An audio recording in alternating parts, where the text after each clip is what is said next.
Hey Jay, there's the man. What's going on, my brother? Hello, sir. Super excited to talk to you about this topic. We're talking about the shift, and I was thinking about this the other day. I remember even just a month or two ago, everyone on social media seemed to be like in denial. It's like they were making all these posts like the market's not going to change. Make sure you sell. The market's not going to change. Make sure you buy. And they were just it's like everyone knew exactly what was going to happen, and yet they were burying their heads and changed nothing. So here we are today, and it looks like change is happening. It looks like things have started moving. So really excited to talk about this topic with you today. Hear your insights, and obviously, I know you want to talk about how folks can adjust and adapt and take advantage of this particular situation. So lay it on us, man. You got the floor. What do you got today? Yeah, no, I'm really excited to talk about embracing the shift because I think the denial that you speak of is kind of, that train's left the station. There's no denying it anymore. There's certain markets that probably haven't fully entered the shift yet, but the sentiment, and this is what always happens, is almost in a day, like on a dime, the sentiment changes from greed to fear. And I think we can all start to experience that. The type of conversation we're having with clients is a little bit different. First, certainly in our market, multiple offers have become the exception and not the norm. And it's not to say that prices have started to fall necessarily, but the frenzy and the insanity and people paying 200K over list price with no conditions, that stopped. And a whole pile of sellers have hit the market and they're not being absorbed as fast. And we've seen our inventory climb from 1 month's inventory to 2 months inventory. Now we're a little over 3. But for perspective, that's still a seller's market. Anything below 4 months of inventory is a seller's market. 4 to 6 months, you're in that balance territory, and we're almost back into balance, and that's good. That's healthy. It's just that we've been in this insanity for so long that we kind of accepted that as the norm, and it's not. Where we're going into the 4 to 6 months, that balance point, that's the norm. But the bad news is it's a pendulum and it continues to swing. It doesn't stay in that balanced for very long. And this pendulum is going to go all the way to the other side where we're very much in a buyer's market. And this is going to happen. And this is by design. I mean, look, the interest rate's going up. We're designed to do that, to cool the market off. And that certainly was the intention of the Bank of Canada. And I know that, the feds have raised rates as well to try to, curb the inflation rate, which, everybody's battling this inflation, right? And that's what happens when you print money the way they've been printing it. But that's a conversation for another day. Well, So now, if we go ahead. I was going to say, and of course, in our market here in Canada, in lovely British Columbia, we get extra help from the government because they start trying to implement mandatory, cooling off periods and all these. I would love to hear again from the audience if they've had any interventions or what has impacted their ability to transact in the same way. Like, do governments get involved in your markets the way they do here? Because here it's crazy. We've got vacant seller tax, we've got foreign buyers tax, now we've got cooling off period, and so obviously you're right, it's a pendulum, and I don't think anyone would say that government has any place sort of intervening in sort of the real estate transaction, because this is what happens. But one of my questions is that going to make it so much worse? Right. Well, and you're exactly right. I mean, it's too little too late. By the time the bureaucrats get these things rolled out, the market has already collapsed under its own success. So it's not needed anymore. Supply and demand will always take care of itself. You cannibalize your own market as things get more expensive. And this is where we are. And so we don't need these interventions, but of course they're going to pile on now and exacerbate the issue. Right. And like it's just typical government stuff that it has no business in the free market, in my humble opinion. But debate for another day. Why we're here to talk about we don't want to get in the doom and gloom. We want to talk about how we can profit from this. Okay. Right.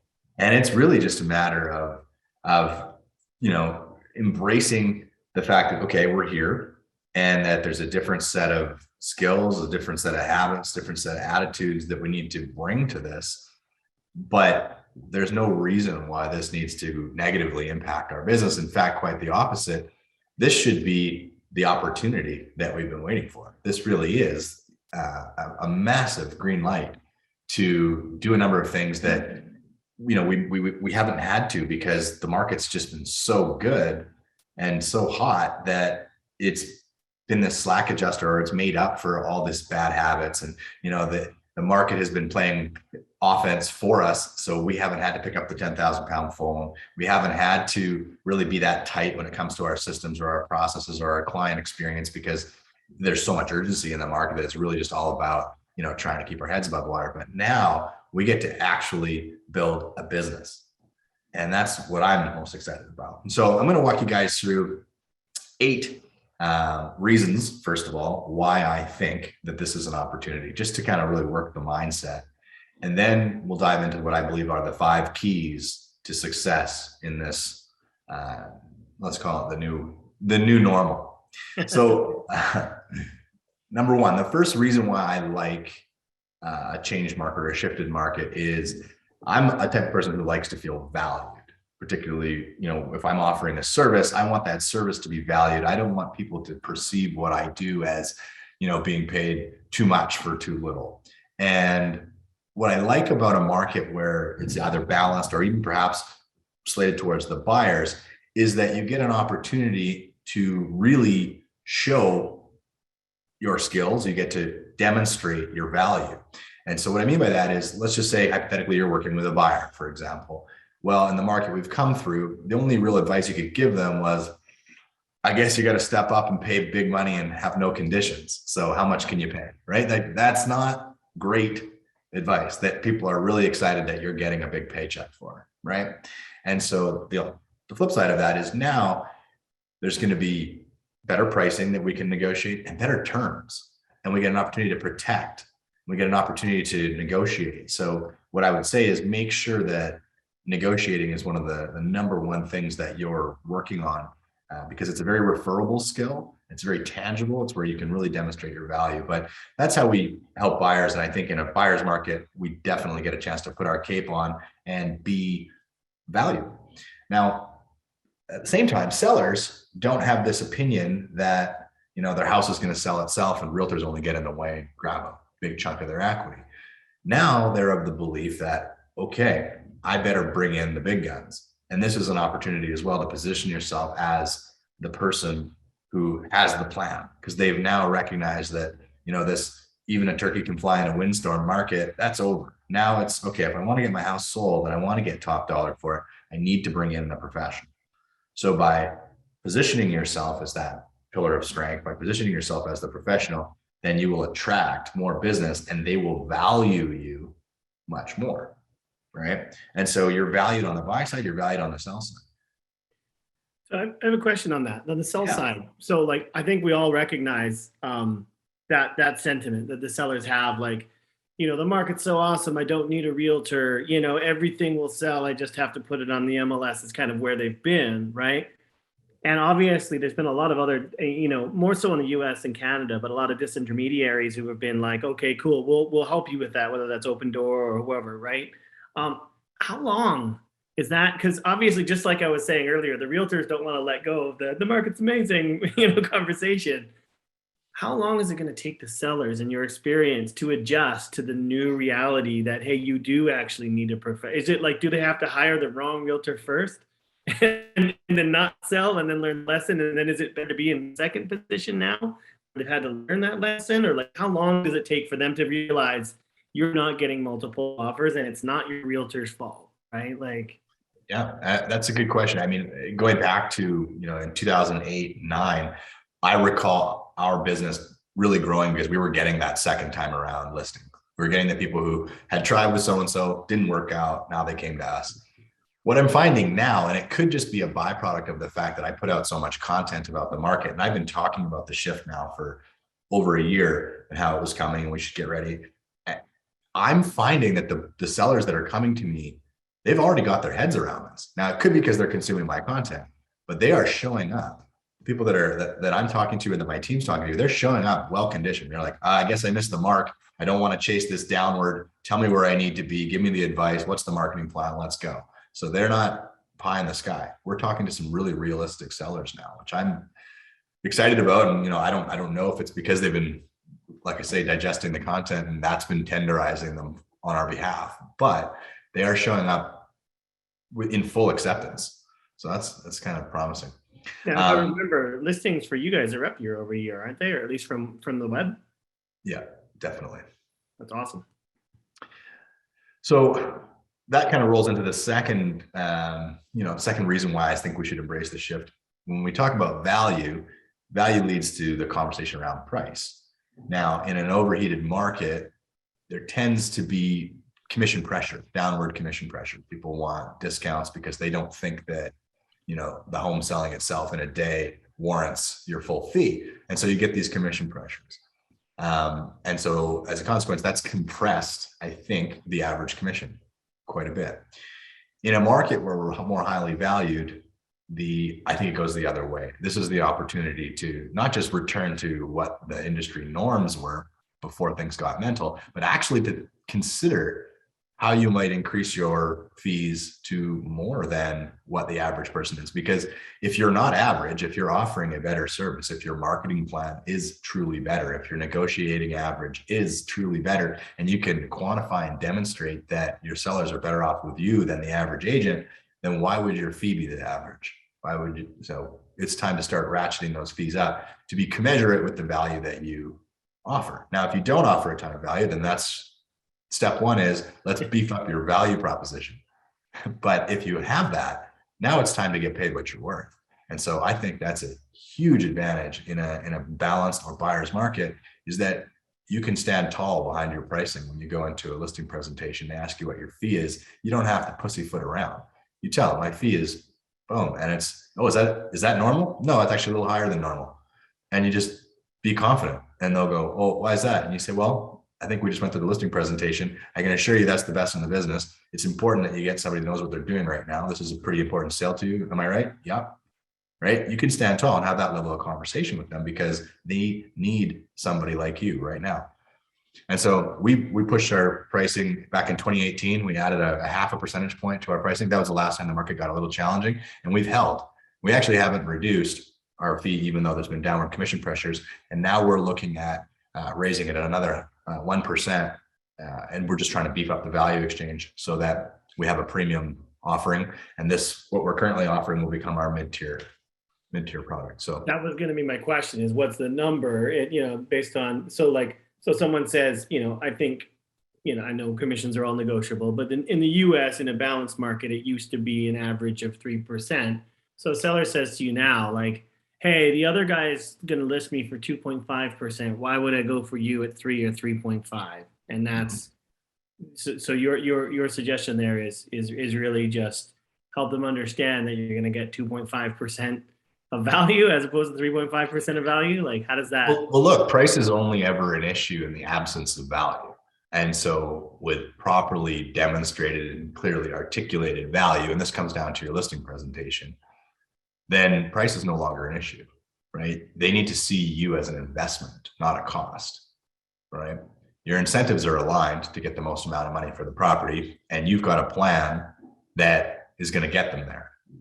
So ultimately what matters to them is how much they're going to put in their jeans, not what you make. And you want to ask them that question, make sure that that's the case, and get them nodding. Say, am I correct to assume that what really matters to you is how much you put in your jeans at the end of the day? And they're going to say yes. And then you say, great. Well, here's why our sellers net more. Number one, I'm an old school negotiator. I get belly to belly with the people and put these deals together properly. That I can quantify my negotiating average is 1.5% better than our industry. I can do it on both sides. It's just taking what houses sell for on the buy side, what houses sell for on the sell side, and I can beat it by 1.5% on both sides, right? So that right there is enough. Then I can say, now it's about elevating the competition for your home to get as many eyeballs on that property. The average agent is relying on the MLS alone. Here's what that would bring in in terms of eyeballs on the property. Here's what all of our paid promotion will do in excess of that, and it's 10 times, right? And so you quantify that, and you can say, and now you can look at what our listings sell for in relation to the average, and all of a sudden now they're starting to get it, right? But it's a demonstration of that matters. So what about the buy side? Because obviously I know you guys are big listing agents, and I know right now, especially, we're still in the mentality of we want to get listings, and you always want to get listings. But like, if you're negotiating your commission, well, actually, I'm going to add a separate wrinkle to this, because there is talk in the US of people actually having to pay buyers commission separately and not as part of that depends on what's going on in the DOJ. But let's say that doesn't happen. On the buy side, is there an opportunity? Because currently, right now, the buy side commission is still built into the sell side, right? Is there an opportunity to increase your value through the buyers to charge them extra? Yeah. So we did that 5 years ago, actually. Okay. And what we saw back in 2016 was that last time the market was quite hot, that the cooperating commission started to fall. So agents were getting commission pressure, obviously, and then they were offering less. And so what we decided was, we don't want any of our agents on our team making decisions about what homes they sell their clients based on the offering commission, even though, nobody would ever do that, of course, but we wanted to make sure that that wasn't a factor. So what we decided to do was come up with a very solid buyer's presentation. Every one of our buyers goes through that presentation in the beginning, in the initial consult, and we do the whole value stack. We share with them, this is all the stuff that we're going to do to protect you, to negotiate on your behalf and help you find your perfect property. We do all of this without any expectation of you retaining us. All we expect is your loyalty. They say, yeah, no problem. We say, and oh, by the way, the fee that we get from that is a little bit higher than the average. It's not more than anyone else is charging, but it's at the top end of the pay scale. And regardless of what homes are offering as their cooperating commission, we'll put this fee agreement with your offer. That fee will be paid from the proceeds of the sale, which means it's my job to negotiate a price that you're willing to pay from a seller that's willing to pay our fee. So the money will fall from proceeds. But just so you know, whether they're offering 0.5%, 1%, 2%, this is what our fee is, right? And if they're unwilling to do that, then there will be a conversation around you topping that up at the closing table. That never happens. It always comes from the proceeds of the sale. We did that with total success. I think 90% of our clients are happy to sign that additional fee agreement right at the outset.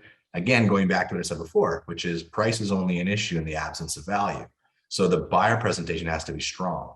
The unique selling propositions have to be strong. The value stack that they're getting needs to be strong, right? So you're getting permission in advance to renegotiate your buy side commission as part of the transaction. And you're saying, again, you don't care what I get paid as long as you get the best price possible for what you paid from the buy side. I can clearly demonstrate that even with our higher fee agreement, our buyers are paying less in relation to list price than the industry average. I can demonstrate that. And why would they say no if you could still achieve that and demonstrate it, and it's not coming out of, I guess the top up is the only risk, but that's where your salesmanship comes in, right? Correct. Yeah. And honestly, that never happens. It really doesn't. The only time that becomes challenging sometimes is in a multiple offer scenario.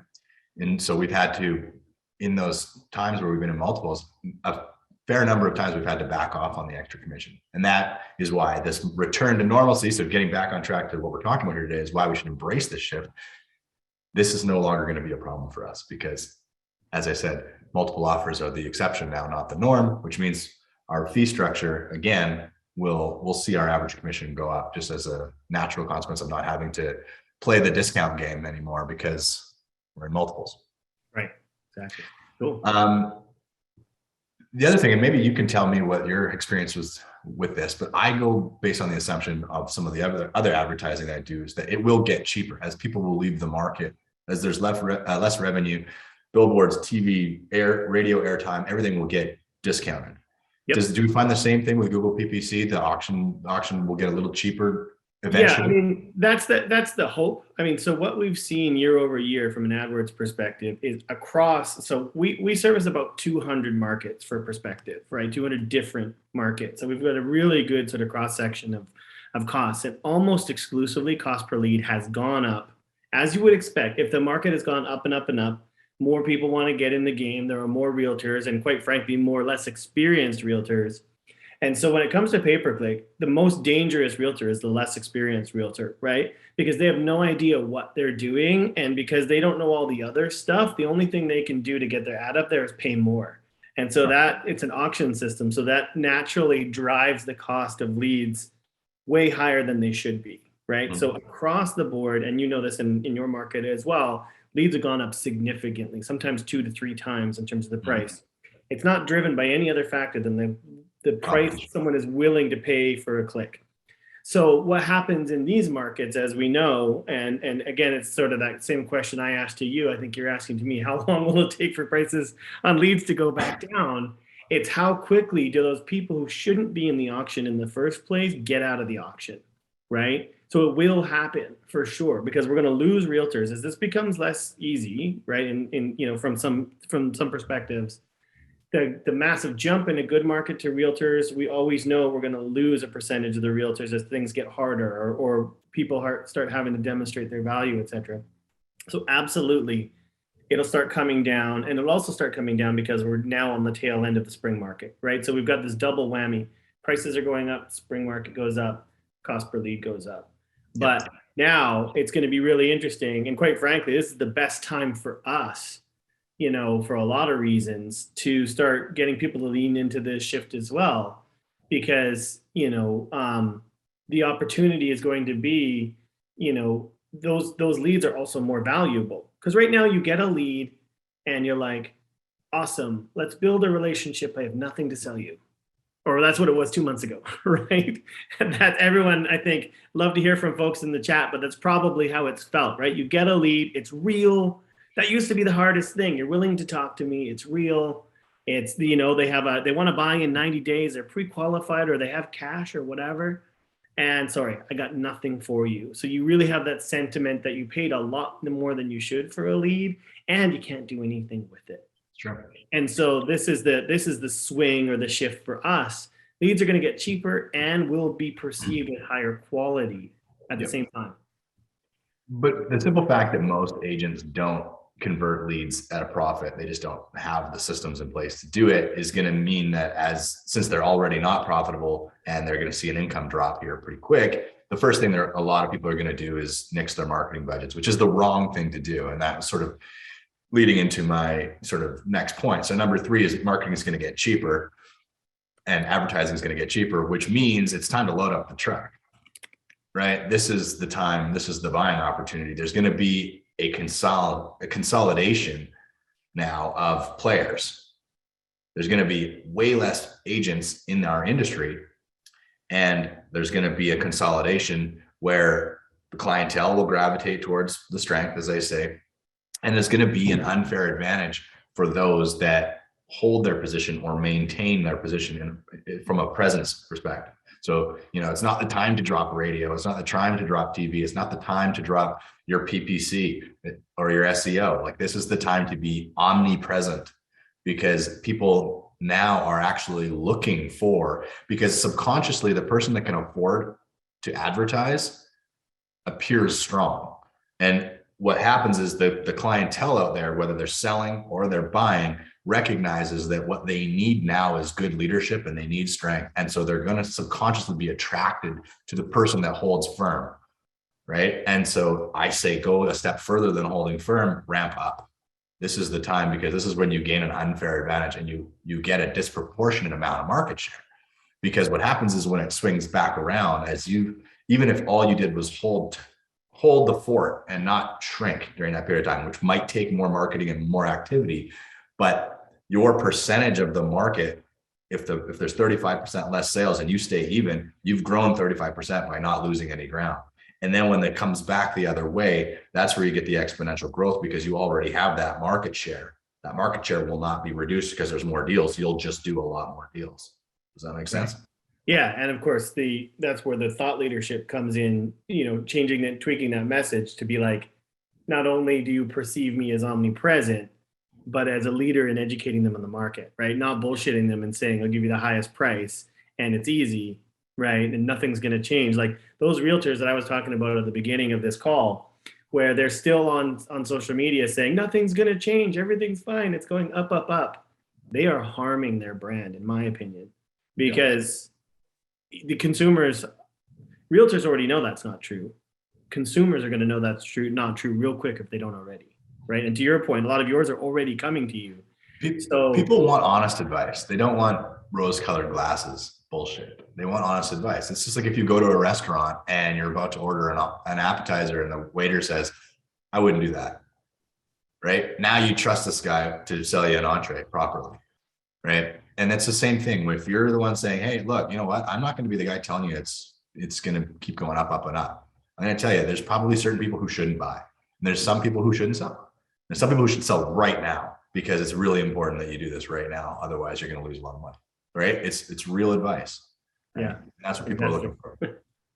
All right. What's number 4? Number 4 is it's actually a great time to either be on a team or to start a team, because you're going to find that as things consolidate and as a lot of realtors are getting scared along with the clientele, that people are looking for safe harbor or refuge. And so if let's say people on this call had the desire to have their own team, it's probably pretty hard to get other people to join you when, like I say, the business seems to come easy. Nobody's got a care in the world.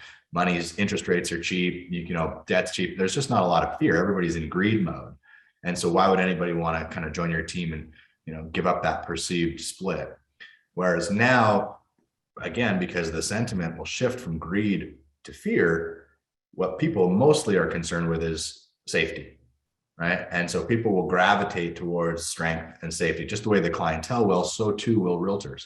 There'll be a number of agents who are on their own and have been doing fine, who are not built for this shift. They're not ready to go through. They haven't been through one, and they don't have the habits, the attitudes, the skills.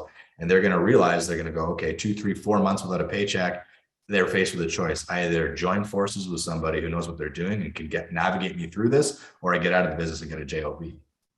Right. And I think they're going to prefer and be much better off if they join forces with people who know what they're doing. So I think this represents, for us anyway, we think it represents an amazing opportunity to bring really talented people in who would do better in a team environment, right? Who are the right type of entrepreneur people that are going to really thrive within an environment of supportive people who are all subscribing to this idea of best practices, who are all kind of rowing in the same direction, sharing a common set of values. People are attracted to that. They don't want to go through this alone. This is going to be challenging, and real estate's an isolating and lonely enough business as it is.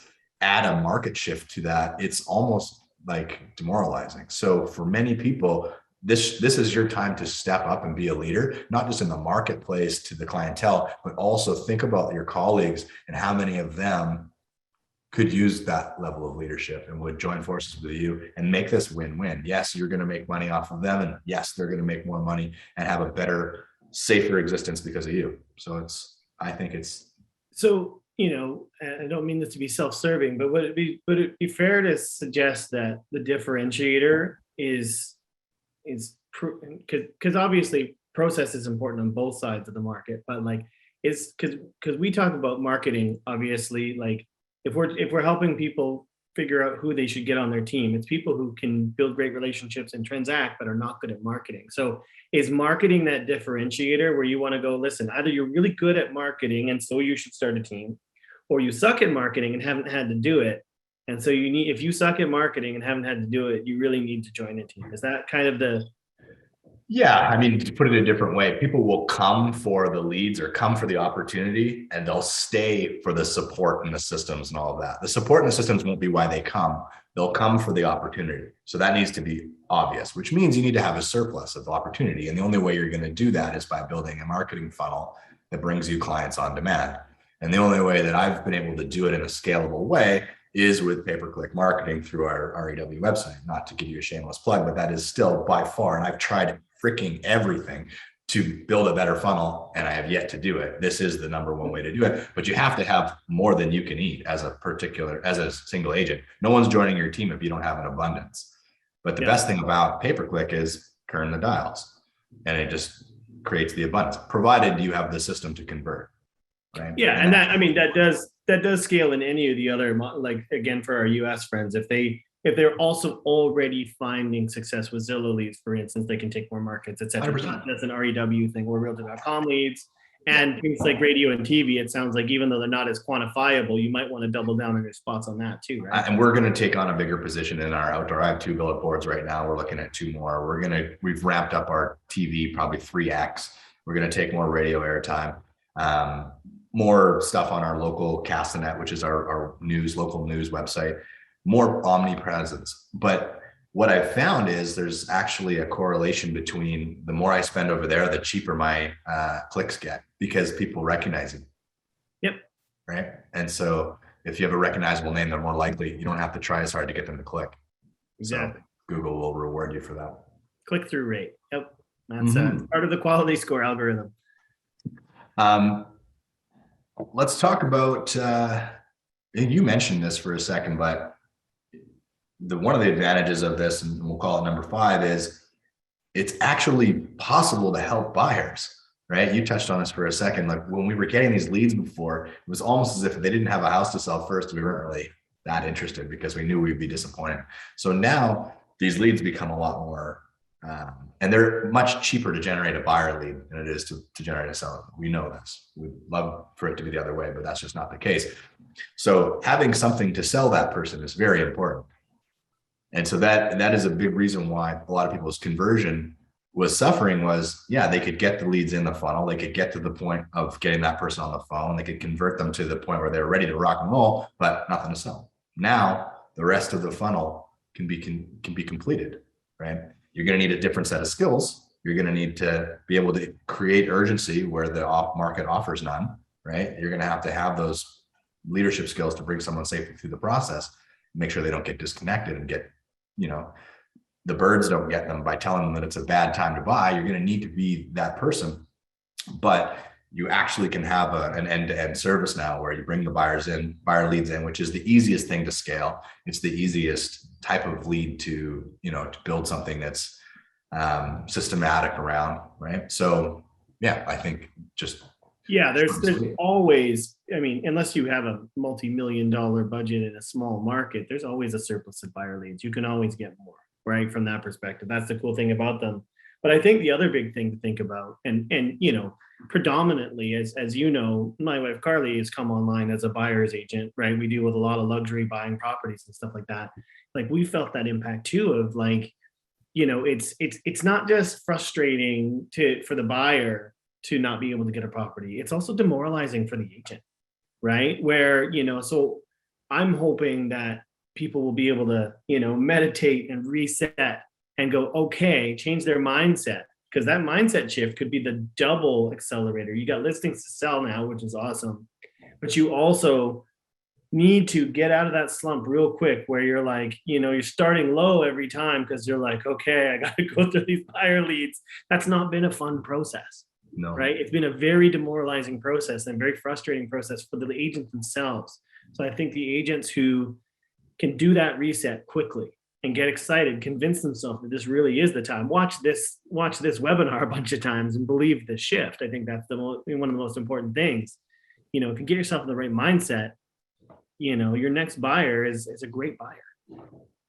100%. Everything is it's a shift of skill set. It's a shift of language, but more than anything, it's a shift of mindset, right? And so the first step is you got to do the work on yourself. You got to really, truly, honestly believe that this is an opportunity. This is not time to play it small. This is the time to go sprint hard and build the business. And that leads nicely into point number 6 for me, which is as we're kind of transitioning here and the market's a little less frenetic, you actually have time to work on your business, not just in it, right? And so when you look at the quadrant of work that you can do, most people spend their time, the majority of their time, doing the urgent, non-critical stuff, right?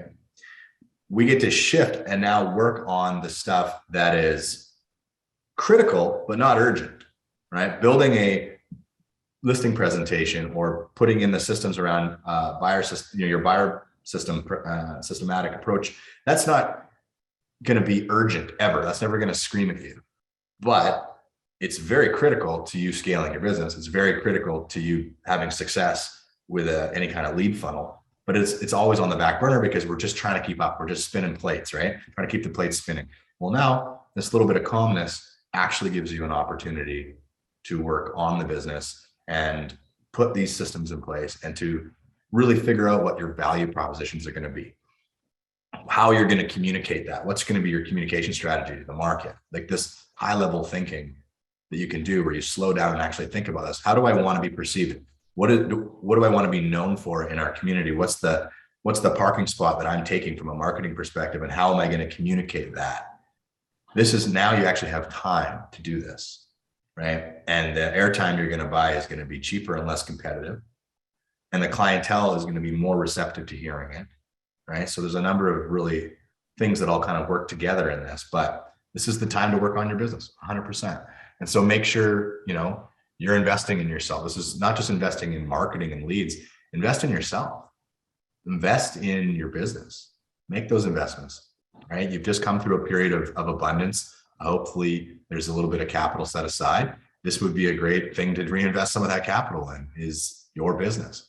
Whether that's a rebrand, whether that's a consultant or a coach, whether it's, there's a number of things that might make sense to invest that cash on. So time to work on the business, time to reinvest. 100%. That is actually an interesting point in terms of capital. And on the way down, there's this concept, if anyone's an investor on the webinar, but dollar cost averaging works both ways, right? So if you think about it, the value of homes as they're going down, obviously if the percentages stay relatively similar in terms of what you're making from the homes, a home sold 6 months from now is going to bring you incrementally considerably less commission than one sold today, right? So this whole concept of doubling down or increasing your marketing or whatever, it's about capturing, right, in each of those quadrants, right? You need to spend a little more if houses are worth less to make the same amount of commission to get an extra deal, et cetera, right? So, I think you don't want to be waiting for houses to be cheap and leads to be cheap, because that's the wrong segment. That's like trying to chase the market. You end up down at the bottom. Awesome, leads are $5. But houses are half the price, and I gotta, you know what I mean? The ROI works that way, right? It's a multiple. So you want the multiple at the high sale price, not at the cheap lead price, right? So finding that, dollar cost averaging, making sure, again, to your point, and again, it doesn't have to be REW leads. We love that. That's great. But whether it's Zillow, whether it's anything, right? Like, don't wait for that bottom, because then, your cheap leads cost you less, but your commission check was half. Totally. And so, on this topic of reinvesting and dollar cost averaging, this segues perfectly into the next point, which is our favorite asset class is going on sale. Mm-hmm. Like, hey, there's no pension in this business. I'm sure you guys are all aware. So how do we invest our way out of that problem, right? We've got to actually build ourselves our own retirement plan. And the best way I've come up with so far is by investing in the thing that we sell. And so I've made it my point to try to invest every year. There hasn't been a year, good market, bad market. I actually don't believe there are good or bad markets, only good or bad tactics. But I invest every year. And so I dollar cost average, but I am way happier making the investment when things have cooled off and I'm not having to overpay for homes. Much happier to do it. And as long as you're buying based on cash flow fundamentals and you're not speculating, then this really just becomes your favorite asset class on sale.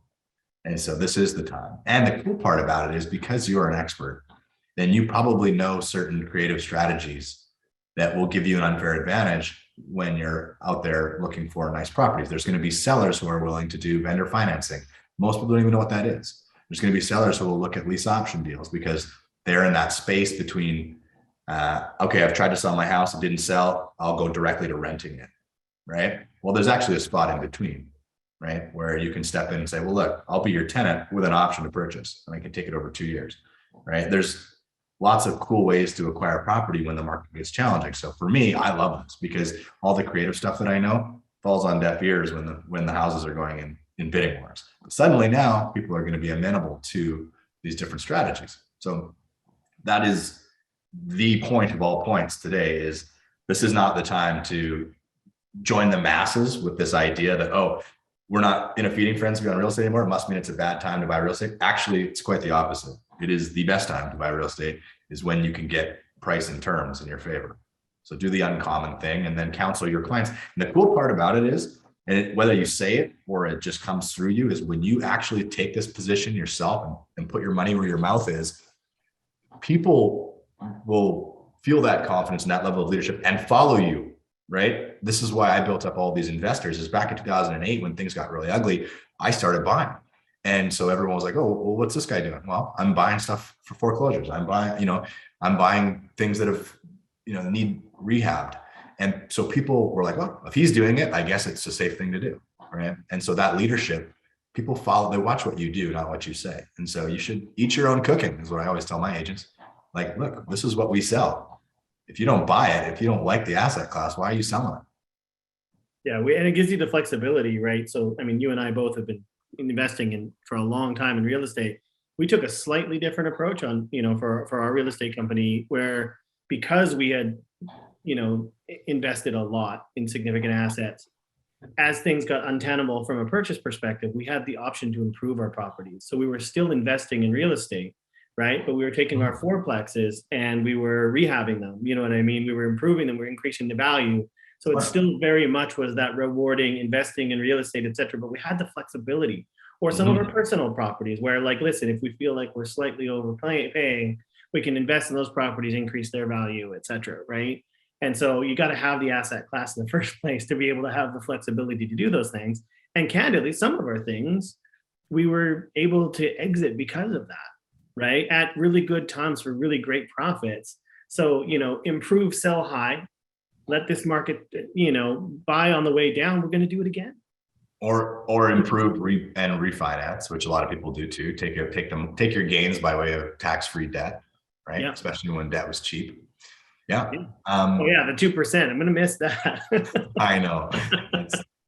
I actually combined one of the other points for, so you're getting 7 today instead of 8. Well, you actually got 8. There was just the one there when we were talking about advertising getting cheaper. There was 2 points that I made in one. So those are the 7 points. Now we're going to talk about the 5 keys, and then we'll open it up for questions because I think it's pretty cool that pretty well everybody stuck around to the end. So 5 keys, rapid fire. Number 1, the right mindset. You've got to make sure you're controlling what you put in your head. That means it's not Netflix time. This is time to watch YouTube. You should be following guys like Mark Moss, who understands what's happening at a macroeconomic level, or Raoul Paul, or, get good content going. What you're watching needs to be strong. Same thing with what you're reading. This is not time to be doing fiction. This is let's read books like Traction, Rocket Fuel, the hard thing about hard things, Shift. These are the things you need to put in your head. So important that we're putting good content in and the right mindset. Also, the right people. You got to be around the right people. If you're around a bunch of chicken littles that think the sky is falling, you're going to adopt that mentality. It's just human nature. We are the sum of the 5 people we hang around. So make sure that you're controlling your mindset by who you're around, the proximity effect, and what you're putting in your head, and then how you speak. Be very much, be impeccable with your word. Make sure that you are being very careful with the things that you say. Just like when you're really busy, you should never communicate that you're running 100 miles an hour with your hair on fire. You should always communicate that you're steady. Similarly, you want to communicate strength in a challenging market. So what you say becomes true. So be very, very careful with what you say. Number 2, make sure you have the right counsel. And so that doesn't necessarily mean run out and hire a coach. It might not. Maybe you've got a great mentor. Maybe you've got a good managing broker. Maybe you've got 2 or 3 agents in your office that you look up to that are more than happy that have been through a market shift before, that are more than happy to allow you to grab wisdom from them. But you better have somebody that successfully navigated one of these things as your counsel. It's so important because you can avoid yourself a ton of heartache and making a pile of missteps by trying to reinvent the wheel here. There's a playbook to this. There's a playbook to changing your offering. There's a playbook to changing your tactics and your strategies. And so make sure that you are connected to somebody that has successfully navigated a shift before. That is going to save you hours and hundreds of thousands of dollars of pain. So the right counsel is number 2. Number 3 are the right skills. So negotiating, I mentioned before, is going to be huge. You've got to make sure your negotiating skills are good. Presenting, your presentation skills, whether it be a listing appointment, buyer's appointment, these are skills you must have. Phone work skills, your ability to engage people on the phone, marketing skills, your ability to write good copy. All of these things are going to be high paying skills that you need to have. And then business acumen. right? Like if you've never run a company and you want to shift you got to start to think about your real estate business as a company, whether you're on a team, an individual, or you have a team. In any of those circumstances, you still run a business. And so you're upgrading your business acumen and developing those skills, whether it's leadership, whether it's finance, whether it's, forecasting. All those things are really important skills to upgrade. So make sure that you're investing in yourself in those skills over the next little while. Next is habits. And I think the number one habit, for starters, you got to be firing on all cylinders. You got to have good nutrition. You got to be exercising. You got to be putting the right stuff in your head. You've got to be spending time with your family, making sure your love tank's full. You got to be taking time to do stuff that you enjoy so that you have that counterbalance to the insanity of real estate, so that you're in the best possible place to give people the leadership that they need, right? You got to take care of yourself first, and then you're in a position to take care of others. So that's super important. But at a really tangible level, like the most like nuts and bolts habit you need to have now is time in your CRM. Bottom line, you got to get in there every day in the morning. It's not anybody's favorite thing to do. So it's like an eat that frog kind of thing. You just got to get in the CRM and make the dials. And whether even if it's just an hour a day, that bit of hour a day of business development that you're doing is going to be the reason why everybody gravitates towards you, because it's a momentum thing. And so that habit, you didn't need it 6 months ago. You need it now. Trust me when I tell you this. Time in your CRM is everything. That's what's going to separate the wheat from the chaff as we go through the shift. It's who is really adapting the CRM and playing offense. Because the market initiating contact, that's over. Sorry to tell you, it's over. So now it's all about us playing offense with the phone and calling the leads, adhering to, a lead protocol for the new leads, having really great follow-up and prioritized follow-up for the old leads, calling through our, our past clients and our sphere of influence in a systematic way. All that stuff is going to become super important. And the only way you're going to hold it all together is with a very strong discipline inside your CRM. So that's huge. But make sure you get all your habits right.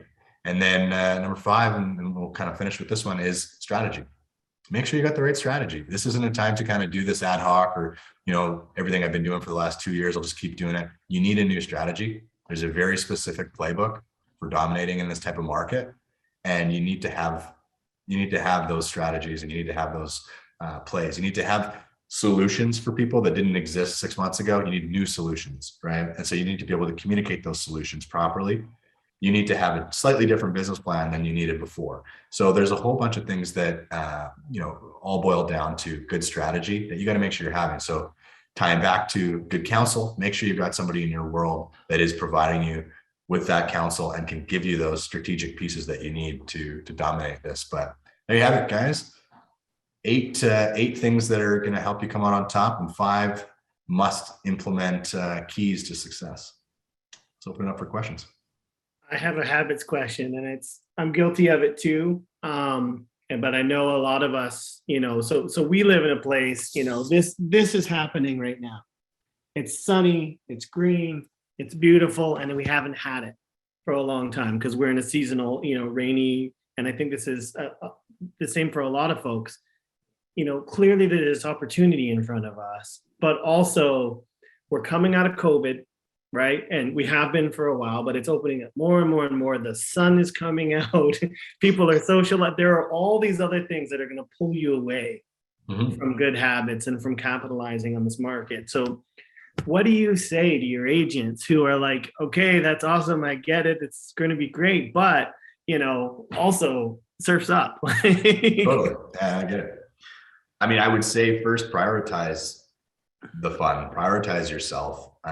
Make sure that, if getting outside is super important to you, make that part of how you do your morning workout. If, socializing is important. Like for me, having like a squash game or a golf game with some of my buddies is really important. So make sure that those are in the calendar and it's happening, and then build the rest of your existence around that. Make sure that you're taking that time to endear yourself and do the things that you love. And if that's, surfing or riding a bike or whatever, put those in first.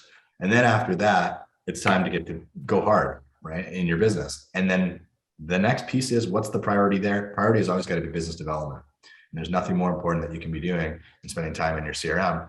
And so, there's a lot of peace of mind that comes from, you're going to get your exercise. B, you know you're going to have your social thing and do that bit of fun, like some play, right? Humans need play. So if that's something in the calendar already, and then you nail your business development in the morning, it's like, right? The rest of the day, whatever comes at you, you're equipped to handle it. You already know you moved your business, you moved the needle in your business already. Now you can be in reactive mode. You can take the day as it comes. But most of us save that business development. Like it's like, oh yeah, I got to get around to it. It'll be later in the day. I'll sneak it in at 2 or whatever. And then lo and behold, the day gets away from us and we never get there. Right.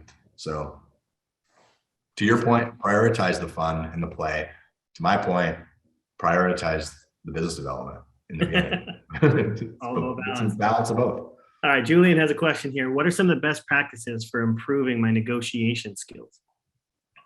Yeah, great question. So, I mean, step one would be to, follow or read some good books. And one book that I like is Never Split the Difference. Trump's book, The Art of the Deal.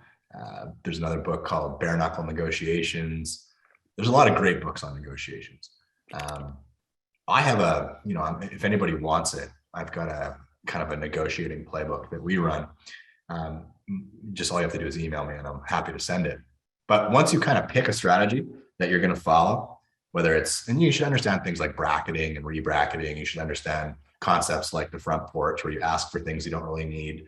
Lots of little tools to that. Once you have a few tricks in the bag, then it's just about implementation. Like it's get the reps in.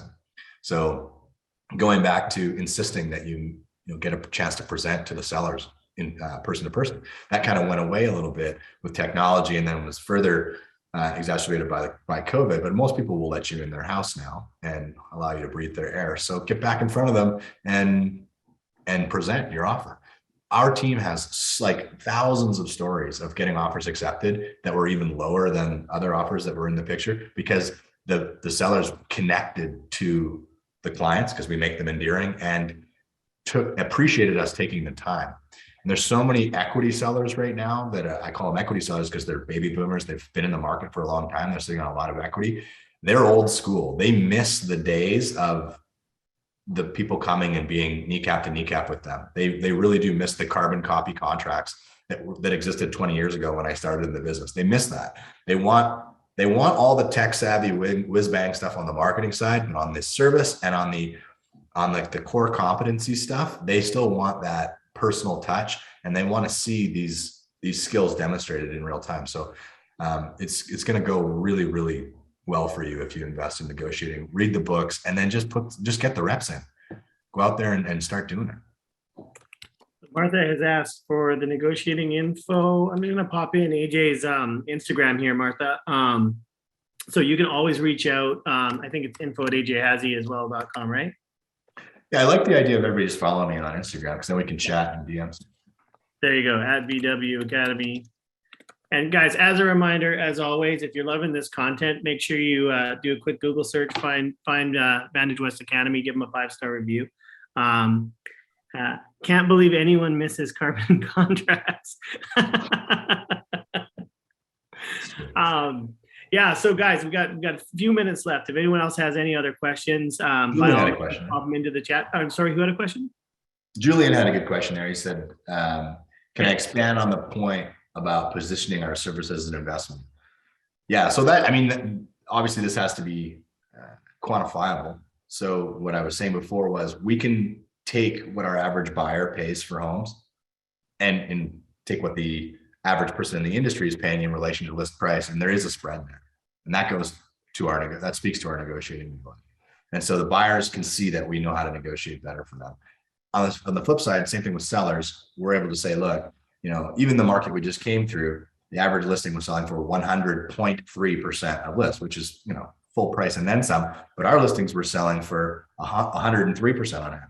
So we actually had like a 2.7% spread over the industry. And we were able to say, well, that's because we've got this launch process down to a science, and because it was such a massive marketing thrust, and because our database is so big, and because we have so many agents, the value stack was quantifiable. And so really, yeah, okay, you're going to pay us a 0.5 point more than what you're going to pay that singular agent over at RE/MAX. But, the law of averages here says that we're going to get you 2.2% more or 2.7% more. Right. Yeah. So that's where the investment is. So you're investing the 0.5 point to make a spread of 2.2. And that's our pitch too, right? I mean, obviously people want the cheapest lead possible, whatever. But if we're like, hey, if you give us $500 and we give you $2,500, is that a good deal? Yeah, all day long, it's 500% return, and now double it, right? Like that's like, think about that, right? You pay a half point more and you get 3% more, and that's not 2.5% difference. That's like 500% difference in terms of, you know what I mean? Like that's crazy. I mean, like it's so crazy that you can hand somebody, like even in our situation, I give you $20,000 a month, and then I get back $100,000 a month. Like like, where's that deal? Ever? Yeah. Like, so as much as I'd like to get rid of the 20,000 a month, I can't lose the 100K. Well, I think you said earlier that you have to eat your own Cheerios and double down. So I'm going to make it 40. Yeah, I'll send you that paperwork. I'm sure there's a contract in my inbox before this call ends. All right. I think we're just about out of time. Anyone else have one last question for AJ? And again, AJ, thank you so much. I think we might be good here. This was awesome content. I think definitely looking forward to sharing this with our database, because this is stuff people need to hear. It's, don't bury your head in the sand. The market's shifting and it's a huge opportunity. So I really appreciate you taking the time, man. This was great. Thanks again. Thank you everybody for sticking around to the end. That's awesome. And yeah, we'll see you online, buddy. Cheers. See you guys. Bye. Success.